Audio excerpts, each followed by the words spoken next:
Okay.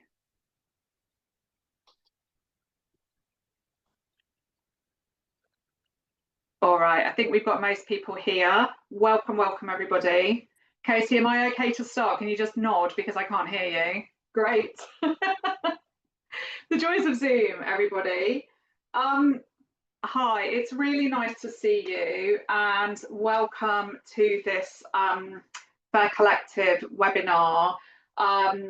I've called it Crisis, What Crisis? And it's really a top level view around some of the things you might encounter in relation to a crisis and some tips and sort of practical ideas about how you might manage a crisis.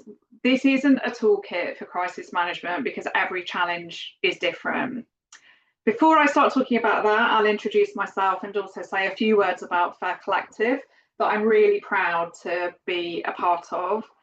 So many of you will know that we are a collective of freelance consultants working in the charity world, often but not exclusively with smaller charities.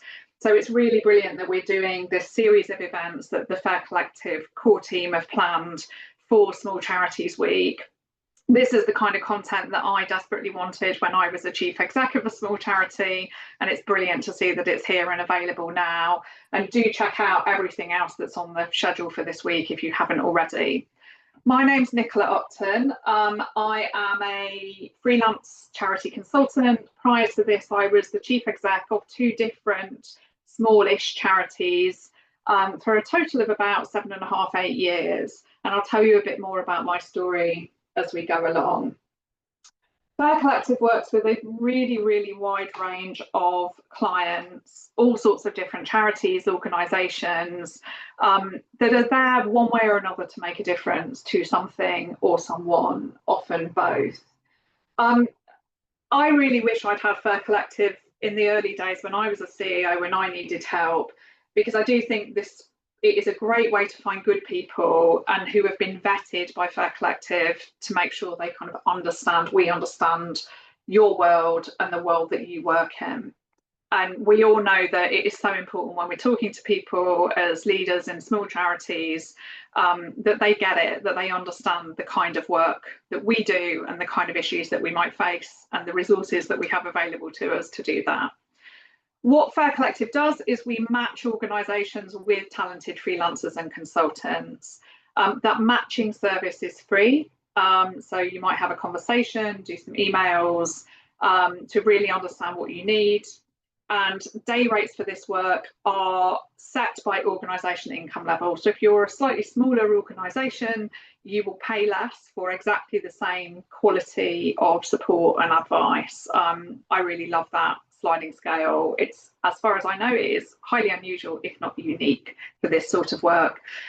And 50% of profits are donated to supporting organisations, to our pro bono scheme, and to other activity that enhances the wider world of small charities, including putting on a free series of webinars like the one that we have this week.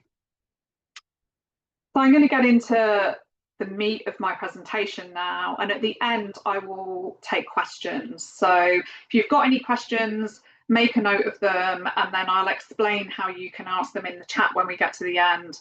I do appreciate that people may want to ask questions anonymously given the topic, so I will just explain how you ask questions anonymously when we get to that bit. So the first part is around what we're going to cover today. We could spend a whole day on this topic, this crisis for crisis topic. And it is big and it is complicated, and there could be all kinds of different issues that you're thinking of that are happening right now, or that your concerns might arise. I don't know everything, but I have learned a lot over the last 20-25 years working in the charity sector, and the last about 8-9 years as a consultant, and then previously as a CEO. I've led through funding crises, I've led through major changes in focus and structure, I led a charity through the global pandemic, and I led an organisation through an insolvency and an eventual closure. So I like to think that I'm in a position to add a bit of value and offer a little bit of insight from my own personal experience, but also from the freelance work I've been doing for the last sort of 18 months, where I've worked with a lot of organisations facing challenges. I have to be honest, I still find this stuff hard to talk about sometimes because it's pretty visceral and sometimes it can be quite emotional. I'm really mindful that some of you on this webinar today might be in that place yourselves, and this might be a tough subject to talk about. And so, you know, you are in a safe space and we are here for you. And I'll talk a bit about resources and where you can get support a bit later. I'm going to talk more about the what and tips of things that you might do and that you might consider rather than the detailed how. And that's because the how is so specific to the situation that you're in and the details. If you think you need someone to help you with the what, to either do some of it or to give you personalised advice on your specific situation, Fair Collective is here for you. So do get in touch. It is really important to get support early if you think that a crisis is looming, or indeed if you're in one. If you can put your cameras on, that would be great, but don't feel like you have to. It's just nice to be able to see your face when we get to the chat at the end. So first, managing crisis is a learnable skill. It isn't what we want, and it can come at any time. I faced it after several years in post in one job and also as a brand new CEO. And it's tough either way. There are more reasons than anyone can list for a crisis in a charity or a community organisation. But a few of the common ones are changes to funding, external issues like challenges with other organisations or changes to commissioning, long-standing problems with people, culture, practices, or policies, and governance issues. And of course, a whole range of finance challenges that charities are often experiencing at the moment. So you've joined this webinar because for some reason this topic interests you. And I get contacted pretty much every week by people who are either in an organisation that is in a crisis or think one is coming. So I reiterate what I said before. If this is you, you are not on your own. Look at how many people are on this webinar. They've all got some reason to be here, even if it's curiosity because we're thinking about risk in the future. It absolutely sucks that charities are facing these kind of challenges right now. And I just want to acknowledge that. It is rubbish. What it does mean is that there are others whose experiences that you can learn from and you can get support from them. You know, I am sadly part of a growing community of CEOs who've overseen a closure and who've overseen major changes in organisations. So if these things that I'm going to talk about today feel like they might be you now or in the future, you are not on your own. And I reiterate, and I will keep saying it today, get support, find your community, see how other people can help you with their experiences. If you're a long-standing leader and a crisis has appeared, my advice, if you want it, is don't feel bad about that. I hear from a lot of people who've been in role longer who feel like they might be blamed, that they might be asked, well, how didn't you see this coming?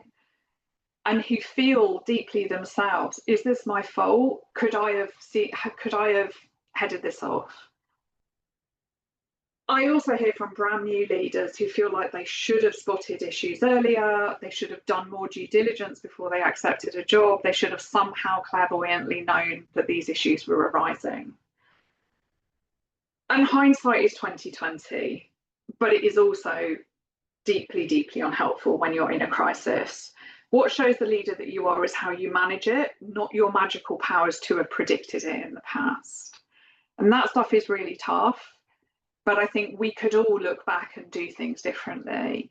If you're feeling like that, if that stuff is going on for you, seeking some support and just talking to somebody who's been through it can be really helpful. There's something that really helped me, both when issues arose when I was a long-standing CEO and also when I was new. And the important thing is we focus on what we're going to do about it now. So common issues that could lead to a crisis. You might have that, is this a red flag feeling going on? How do you spot trouble and how do you trust your instincts? Not knowing how you'll fund your charity in the near future is a really common issue, as is unclear or uncertain cash flow or risk to a regular source of income. So these are really common issues. Finance is the top issue that can lead to a crisis or that makes it feel like one is looming. A lot of charities I talk to simply don't have a cash flow forecast. So this is not about knowing how much money is coming in, but the balance of money over time. And I'll give you an example. Knowing that you have £30,000 coming in January is not helpful if you don't know how you're going to pay payroll in September. And the charity that I worked in, which was insolvent, this was part of the story. So there was regular income due to be coming in over the next couple of years. But what we didn't have was enough money to pay people's wages in 2 and 3 months' time. And so really understanding what your balance of income is and your cash flow is really vital, regardless actually of what the other challenges are that you're facing. Make sure you understand that. Another really common issue is big changes at a partner, a funder, or in your part of the sector. So council commissioning changes, for example, have taken a lot of small charities by surprise. If you have commission contracts and you're not already thinking, what would we do if that ends? Think about it as soon as you come off this call. Deep cuts, funder priority changes, pauses. Joe Jeffrey's doing a really great session about all of that. And closures of funds mean that you can't rely on the income that you're used to. Something that I found is a lot of organisations that have had regular funding from the same source for a long time, and again, are taken by surprise when that changes. So really thinking about what's your plan if those changes happen, getting in front of them if you can is great. But if that's what's happening to you right now, I'll talk a bit about what you might do around the changes that might bring about. It's common that people see issues, that we see these concerns about money or about other issues, about people issues, for example. We don't say anything because we're worried about being wrong or we don't want to be seen as overreacting. Now, if you're a longer standing leader, that can play out as everything's been okay and we have faith in you that you can fix this. So if that feels familiar, I know what that feels like. And so figuring out how to wave that flag in a way that it will get really understood, no, this is different, is really important. If you're new in your role or newer in your role, the challenge often is I don't want to be seen as someone who's coming in and criticising what's gone before. Either way, hard as it is better to take action now, and it's better to be wrong and respond to a possible crisis than to be right and have said nothing. I've said on my slide, if it looks like a duck and walks like a duck, it's probably a duck. And trusting your gut, the reason you're in this job is because you have the instincts, you have the skills, and you have the knowledge to be in it. So trust your instincts and take action if you think there's action to take. I would far rather be seen as someone who worried a bit too much and was wrong than someone who didn't say anything when it needed to be said. If you're not sure and you really, really want a sounding board, think about where your circle of trust is. So that might be peers, that might be your network, it might be a trusted provider like Fair Collective where you can have a one-off conversation with someone, or direct message someone on LinkedIn who you can see has been through an experience similar to what you think might be coming up. I got a lot of those messages. My DMs on LinkedIn are open. And if I can give you a quick bit of advice, I will. And if I can't, I'll direct you where you might be able to get some more structured help. So moving on, you've spotted an issue, you've got a concern. What do you share? Who do you share it with? When do you share it? The really key thing is understanding the issues, and it can be a real challenge to get from something doesn't feel right here to really being able to describe it clearly. So whether it's working out how much money your charity actually has, which is more common than you think, to working out the options for an urgent structure change that still meets your commitments to funders and communities, to dealing with a complex people issue, being able to describe it clearly deserves your energy. It's really tough. I know this has been my life for a long time, but expect to have to drop everything else and expect to get some raised eyebrows as a result. So people will wonder why you're not going to that meeting, why you're not doing those things that you normally do. You know why you're doing that. And early on, you might not be able to talk about why that is. They will understand later. But for now, powering through and getting those really important building blocks of being able to manage this crisis in place are your priority. I really recommend that you brief your board quickly and clearly, even if you don't have all the facts. And depending on what your trustees are like, the response could be everything from loads of support to total panic to just no response at all. And I've seen all of those in people that I've spoken to and people I've supported. But tell your trustees what's worrying you, make sure there's a record that you've shared it, and talk to them about what you're doing about it and what you need from them. This is really important to protect you, actually, especially if you're a paid employee. But it's also gives people information to do something with and to think about. If the idea of dealing with a crisis with your current board terrifies you, now is a good time to start thinking about how you can build things stronger for the future. So if you're not in a crisis right now, but you think that there may be issues on the horizon, it's really worth trying to get the governance stuff in place and the people development stuff in place that would help you if you needed that support in the future. And I'll keep saying it, but if you're thinking, I don't know where to start with that, get help if you need it. Did I mention that Fair Collective provides a lot of this support? But quite seriously, get that support from somewhere that you trust and that you're confident can help you and understand your situation. So then thinking about your wider people, your staff, if you have them, your volunteers and other key people. Pitching your communication is really important. Thinking about who needs to know what and keeping your people in the loop is really, really vital. Something I've found really useful is that as soon as you can, producing a regular updated question and answer document is a really helpful way of having live information that you can add to, so that as different questions and issues come up, you can have a version for staff. If you have staff, you can have a version for volunteers. If you have volunteers, you have a version for external people. You can have a version for your trustees. And that way you keep track of what you've said to who, and you can easily highlight what's new. So in this situation, what I've done is circulated a document either daily or weekly, depending on the situation, with anything that's new or that's been changed highlighted in a bright colour. So it's very easy for people to see. It's really useful to do that as well because people take in information in different ways.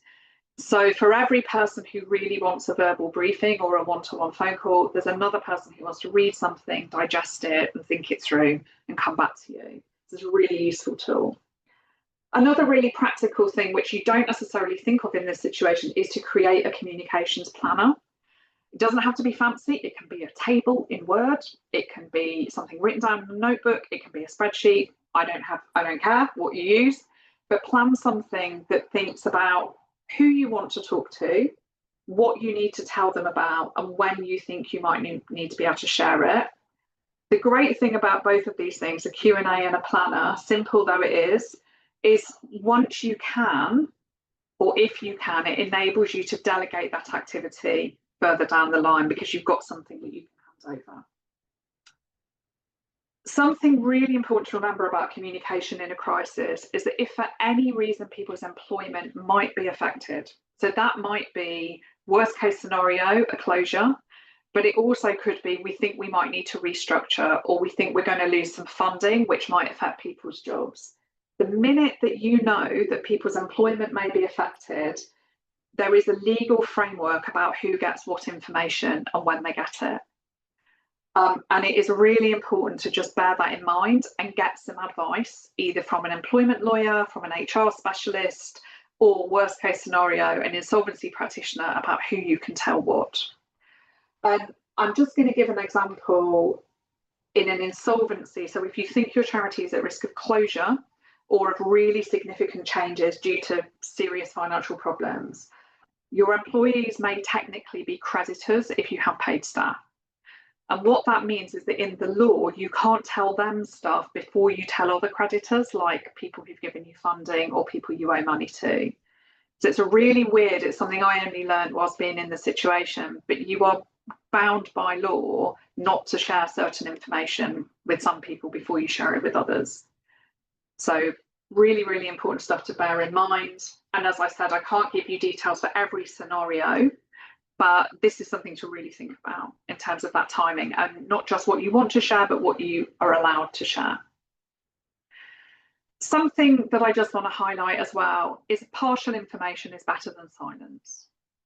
So it is really, really important to just say something rather than saying nothing, because the thing that really freaks people out is a vacuum of information. And so I'm going to talk a bit more about that now. The heading of this slide is fairly straightforward, but really important, because we forget this as leaders. Being visible is more important than being perfect. I would bet at least £5 on the possibility that many of you on this call worry about getting everything perfectly right all the time and feel a lot of pressure to do so. And I really get that. But something to really remember is that being authentic as a leader has a lot of value and builds trust. And also, it's all right, you won't always get it right. One thing I really regret from when I had to close an organisation is that when I was new at that charity, I spent a lot of time working on engaging with the staff, going out and meeting people, really understanding what we did. And then as I discovered the problems that I subsequently recognised, I pretty much vanished for a couple of weeks, because I was trying to figure out, can I save the organisation? What can I do about the impact this is going to have on these people? And although I had to do all of that work, what I now know from talking to staff after the fact is that it was noticed that I was suddenly much less visible again. And I would do that differently if I had to do it again. I'm not sure exactly how I would do it differently, but I'm confident I would have taken a slightly different approach. It's really important to remember that fear generates all sorts of reactions. So when you are visible, especially if you are in a leadership role, you are going to be the focus of people's fears and worries and stress. And you will get pushback when you share information or where you say, I can't share all the information yet. So, for example, a few years ago, I was in an organisation where a big commissioning contract looked like it was going to go to another organisation, and we didn't know if the value was also going to change. And the impact of that was a whole bunch of people worried about their jobs and a whole other bunch of people worried about their friends. And at the time, because we were negotiating very hard in the background, I just couldn't share very much information with my people. And I would say I was pretty much the villain for a few weeks. Later on, my colleagues understood a bit more about what had been going on. But what is really tough is you have to take some of that on. And so if you think that you're going to have to share some difficult news, or that you might not be able to share information during a crisis, it's really worth giving some advanced consideration about how you'll manage that. And what I mean is how you'll manage that in terms of seeking support for yourself and the sort of strategies that you might use, because you know the people that you're communicating with. What strategies might you use to talk to them in a way that's going to help them to understand the situation? Or how are you just going to deal with the fact that you just can't share information? It's valuable to talk to your board about what you need if you can, and if they're a board that's going to support you, and really advocate for the importance of support for you. It's worth also, a strategy that I've used is, if you are paid, you probably might want to remind your trustees that you are also an employee. Because what that means is, if there's anything that affects employees, it affects you as well. And you can find yourself in this weird place where you are both thinking about how things affect other people whilst also knowing that they're going to affect you. If the crisis is public or a little bit known by people outside your organisation, you will get some idle curiosity from some people, and that again could be during the crisis or it could be afterwards when it is more clear what's happened. But my experience is that you get more people offering support and solidarity. LinkedIn is a surprisingly kind place, and that's something I learned really viscerally a couple of years ago. People do reach out to offer support, to ask you if they can help. And so for every one person who just seems to want to know the gossip or what's really gone on, there's at least 20 who just want to offer you some solidarity and support. And I really recommend taking that where you find it. The Small Charity CEOs Facebook group, if you're a CEO, is also a goldmine of love, support and advice. So if you're not a member of that group, I really recommend you find it. It's the only reason I'm on Facebook these days, and it is a really great group.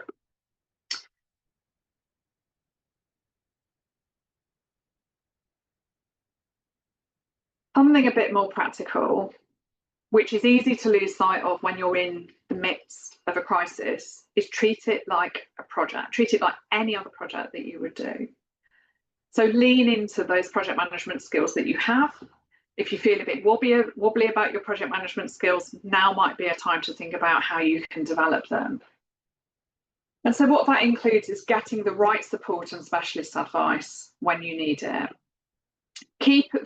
Think about what you need, what expertise you need, and don't be afraid to bring it in. And it is worth investing a little bit of money on getting specialist advice rather than making a costly mistake, particularly if it's about employment law, if it's about complex financial issues, or if there is any risk of a closure due to insolvency. These are things where you really do need to get some insured legal advice, and really critically from someone who does understand charities. So when I was dealing with an insolvency, one of my lovely trustees did seek some advice from a lawyer that they knew who knew about small, medium enterprise businesses. Luckily for us, I knew that the law they were describing was not the same as charity law. So it's really important you get advice from someone with real specialist knowledge and skills. It sounds really basic, but writing things down and having a clear plan and logging actions and logging risks is really important. And it's easy to lose sight of those basic techniques. The good thing is, and for me certainly what I found is that approaching it like that really helps just to feel in control, even when things aren't actually that in control.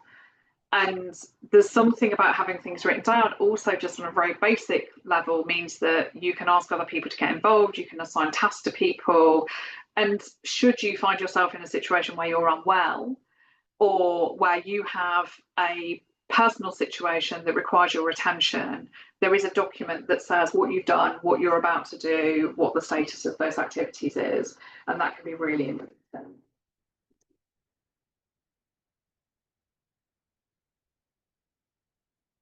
Just getting started is often the biggest challenge that people face when they're in a crisis.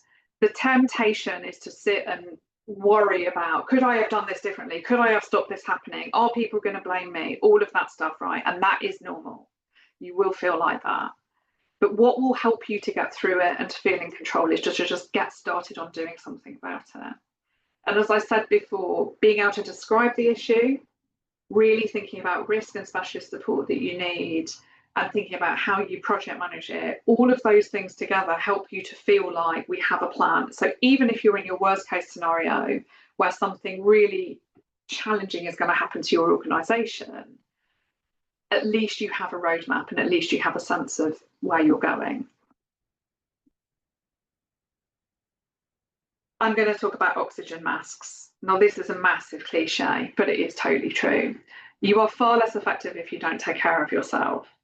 And I mean that in every manner of speaking. So I mean that in terms of the getting support that I talked about, the getting specialist advice, but also really thinking about how do I make sure I get enough sleep?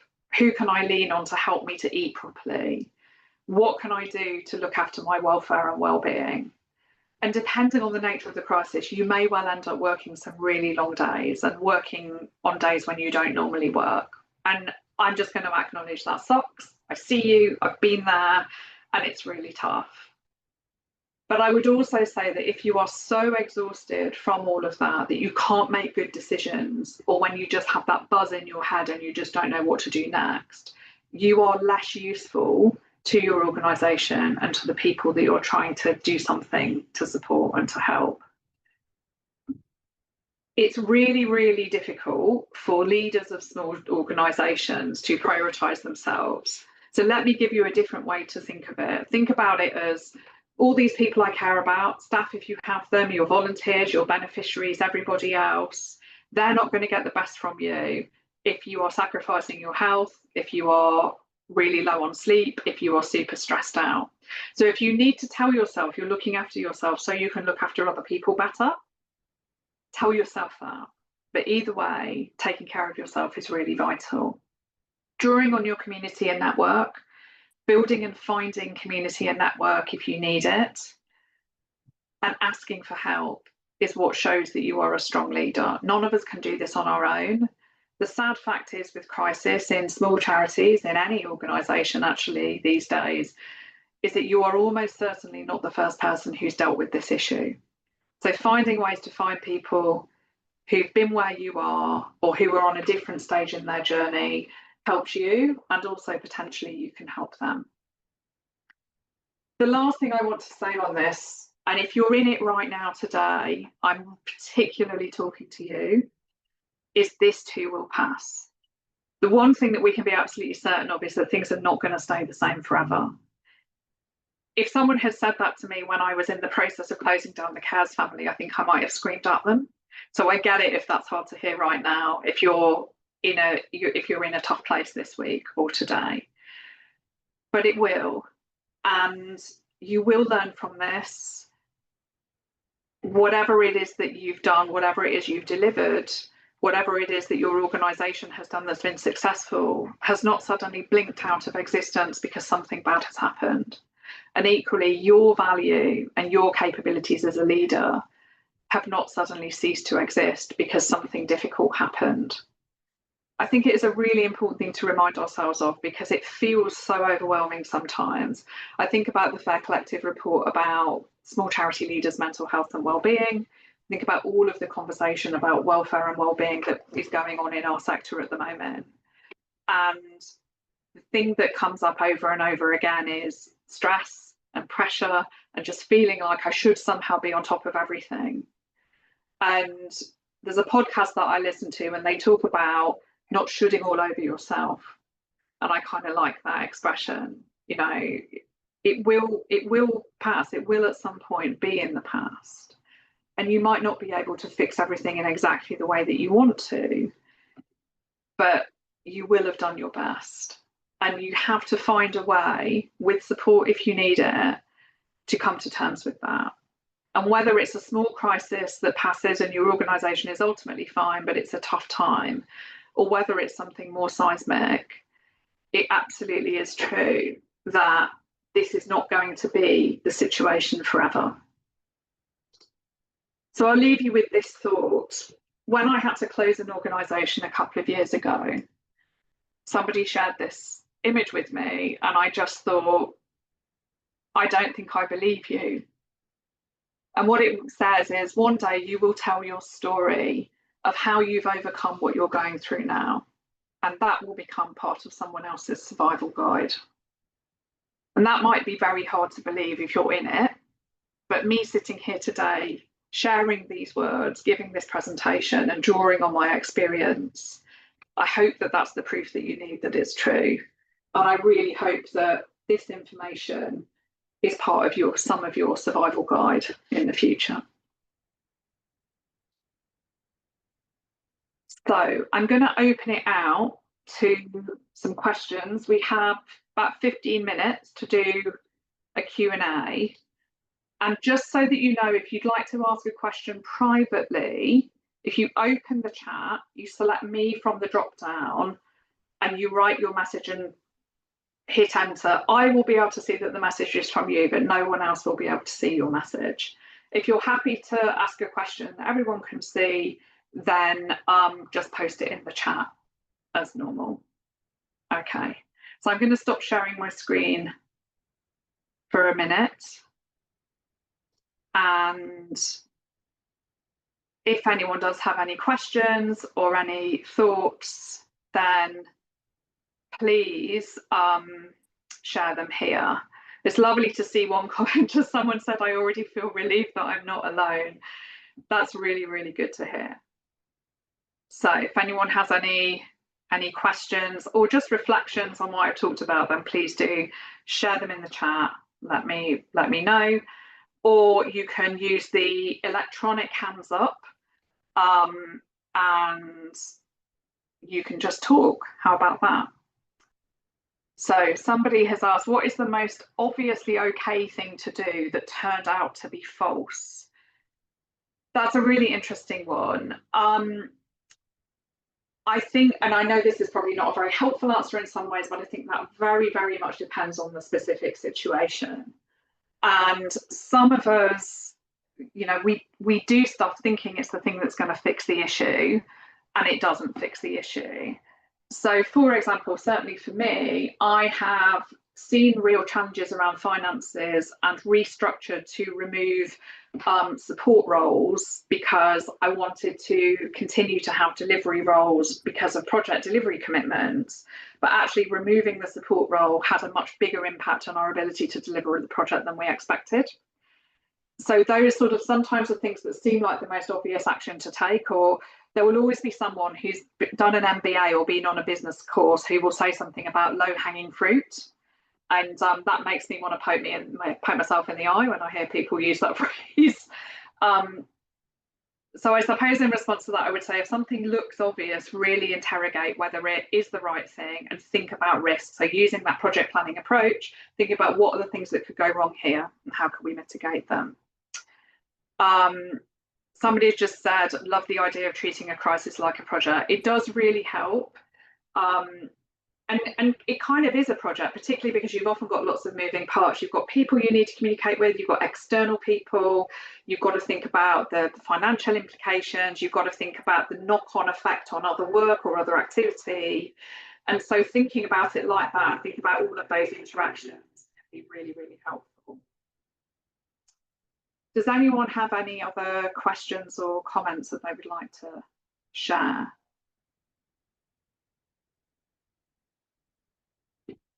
Oh, I can see that Maria, you have your hand up. Hi, Maria. Hi, can you hear me all right? Yeah. Yeah, I think it's just a reflection. Can other people hear Maria? Because I can't hear. Okay, I can't hear you, Maria. Oh, that's a glitch. Okay, Maria, would you mind putting your comment in the chat? I'm really sorry, but for some reason I can't hear when people are speaking. Of course I will, yeah. While you're doing that, I will answer some of the other comments. So someone said about finding your allies and a support circle. Yeah, absolutely. And advice for when some things are confidential. So thinking about who your allies are, sometimes what can be really helpful is talking to someone who isn't directly related to your project or your organisation, and who therefore you can talk to more confidentially. The great thing about things like Facebook groups and forums and stuff as well is that you can post anonymously in them and ask for advice and ask for suggestions. So that can be a really helpful kind of safe space as well. Someone's asked about a podcast. It's actually a minimalists podcast, so it's not really about change. It's called The Minimalists. They're a bit sanctimonious sometimes, but I do like that phrase. Don't should all over yourself. It's a good one, isn't it? So someone's asked about social media. So with the power of social media, good and bad, a crisis or rumours can spread quickly, many times out of hours. Any advice on how you could handle that? That's a really, really great question about communication. So social media is a wonderful tool that lots of us use really effectively. But what can get really challenging is when theories or indeed information we want to keep confidential gets out. So a couple of things about that. Number one, I think that's part of the reason why it is super important to think really carefully about what you share with who and when. And the sad fact is that really thinking about your in-house circle of trust is really important. So I've been in a situation, for example, where I had one colleague who I was really, really not sure that I could trust not to share information that shouldn't be shared externally. And what that unfortunately meant was that I had to make the decision not to share that information with anybody, because it was either that person and their peers or it was none of them. And that was really rubbish. And some of those people probably to this day can't understand why they weren't briefed, but it was because there was a concern about trust. So I think the prevention is really, really think about who you can trust. If something has happened on social media, it very much depends on what it is and how big the risk is. And I would say risk assessing it, having that conversation with your trustees, however supportive or not they are, just a governance point of view, make sure it's recorded that you've flagged it, and think about it from a risk management point of view. So is the best approach going to be to just ignore it? Is the best approach going to be to correct any incorrect statements? Is the best approach going to be to address it directly with whoever has shared it, if you know who has shared it? That is very much an in the moment issue. And again, it's a good example of something where thinking about the risk. So who is going to see this? What impact might it have on them? And how big a risk is that to a good outcome to this crisis? Are really important questions to ask yourself. I always think comms planning for crisis is about what are the things we're going to do and what are the decision points, rather than these are the approaches we will always take, because it is so dependent on the details. Somebody's asked about mental health, and yeah, you can't help someone drowning if you're drowning yourself. And the question is about de-escalating conflict, how to de-escalate conflict and move forward when most of SLT on the board, or the board, is reluctant or hostile to the measures proposed. Really, really great question, something I suspect might be a familiar issue to quite a few of us. So in terms of de-escalating conflict first, I think that's where having the facts and really testing and checking out the facts is really important. The more you can take the emotion and heat out of what you're sharing and take away the any suggestion that you are looking for people to blame, the better. The challenge is that people are still going to hear it as, you think this is my fault. So often that sort of behaviour comes from a position of fear or defence. If the challenge you've got is hostility to the measures you're proposing, I suppose I've got two fairly succinct things to say. Number one is, whatever your role, you can only do the best that you can do in your role, and you can only share what you think should be done, why you think it should be done, and what you think the consequences of not acting will be. One of the most difficult things that I have supported people to deal with, and that I've had to deal with myself on occasion, is when you can see what the risks are, you can see what's going to go wrong, and you don't have the power to make the thing that you are recommending happen. And what I would recommend in that situation, honestly, is two things. Consider when is the moment for you to decide to walk away and to say, I can't keep doing this. I am here because I have these skills and knowledge, and this doesn't feel like it's something that's being heard. And that's really, really tough. But it is sometimes the only option that people have. And as well as that, looking for your allies and doing the best that you can to bring your allies with you and to seek their help in dealing with the people who are hostile to what you're proposing. Ultimately, especially if the issue is with your board, there comes a point where if your board isn't willing to do what you're recommending, you've got to make a choice about whether you're going to stick around and try anyway with what they will say yes to, or if you need to make a call for your own well-being and your own professional standing, that now is the time that I walk away. So I know that's not a particularly savoury answer, but it's what I've seen work for people, unfortunately. And yes, I have checked my volume levels, but thank you so much for double checking that. Yeah, we just seem to have an issue with my sound. I'm really sorry about that. So a reflection. Somebody said a bit disappointed in our sector after 18 years in it, and it feels like we have a duty to try and resist this being part of how we work and what we have to endure. I think that is such a valuable point. It's really rubbish that these issues are arising. What I would say is charities and community organisations have faced crisis for as long as charities and community organisations have existed. What I think has changed, and what many of us have seen or personally experienced, is that there seem to be more of those issues, and they are often one way or another related to finances. Not always, but often related to finances. And that is the world in which we are operating. And so sadly, I would guess that's why there's so many people on this webinar and so many people engaging in some of the other webinars on similar topics. And we can get out in front of it and be as prepared as we can. But it's also worth really bearing in mind that sometimes when a crisis happens, you really couldn't have done anything to stop it happening, to avoid it. And what you can do is think about, well, what can I do about this situation in the moment as it is? But I agree, it's horrible that this is affecting more and more people. And unfortunately, I think it's likely that organisations will continue to face these kind of challenges. Like I said, the only upside of that is that if you are in a crisis as an organisation, you are joining a less and less exclusive club, which means there are more and more people to draw on for insight and advice and just solidarity and support. And that can really, really help, however horrible the situation is. I'm just looking through the comments as well. Someone has talked about being in a new role and recommending the Charity CEO Facebook group. That's great. Thank you for recommending that. It is a really good group. It is, honestly, I think it's worth being on Facebook. Full disclosure, I am one of the admins on that group, so I do have an interest in promoting it, but it is not a money-making group. We don't advertise, we don't do sales on it. It is literally just a support community, and it is very, very closely protected as well. So you have to be a small charity CEO or the equivalent.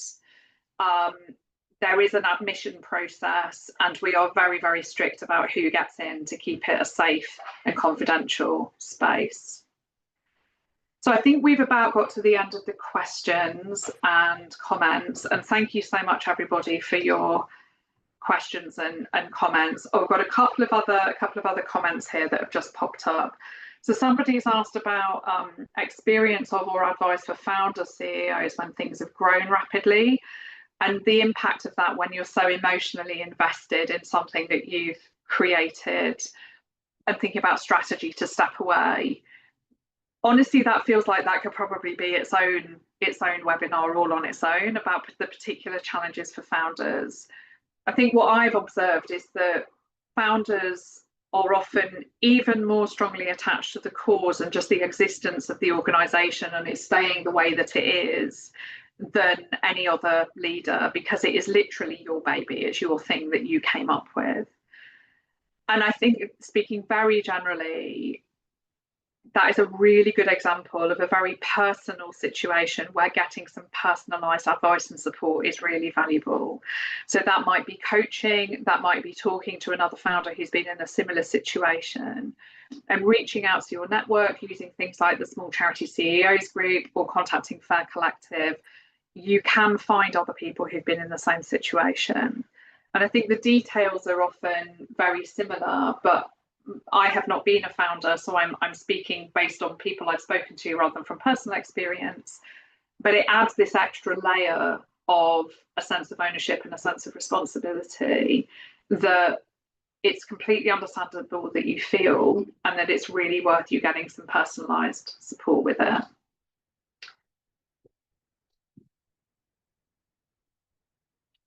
Someone else just finally has recommended the Akivo CEO in Crisis support. So if you are a Akivo member, there is a very good, thank you for mentioning that, there is a very good Akivo CEO in Crisis helpline. They are really, really good. They provide brilliant support and they will support you throughout the process. So if that is a membership that you have, or you have the opportunity to get membership, no, it's not affordable to everybody, that's really worth considering. So just wrapping up, thank you so much, firstly, for being part of this webinar, for being here. I sincerely hope that lots of you are here out of idle curiosity and just in caseness and risk management. But as I said at the beginning, I suspect that lots of us are in this call because what I'm talking about is relevant to you, or you think it might become relevant to you soon. And I see you and I get it, and I really do understand what that feels like. So I just want to reiterate, reach out for support. If you do nothing else as a result of this, talk to somebody else who you trust about what's going on and get some help. Thanks so much for being with me today. And just a reminder about Fair Collective again. If you have a project that you need some help with, you can get in touch with Fair Collective. This webinar has been recorded and it will be on YouTube. So if you want to watch it again and watch me struggling with sound, or if you want to share it with somebody else, please do.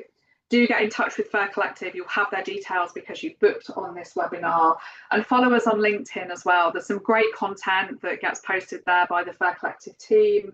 And it's also a place to get information about other activities and events like this. I really hope that you found this session useful. It is a skate over the surface of crisis management because the devil is in the details, as always. And so if you're looking at those details and starting to feel a bit stressed, talk to somebody, get some support, and most importantly, know you're not alone and this will pass. You will one day be telling your story to prove to somebody else that you can survive pretty much anything. I hope that's been helpful. Thank you so much for joining us.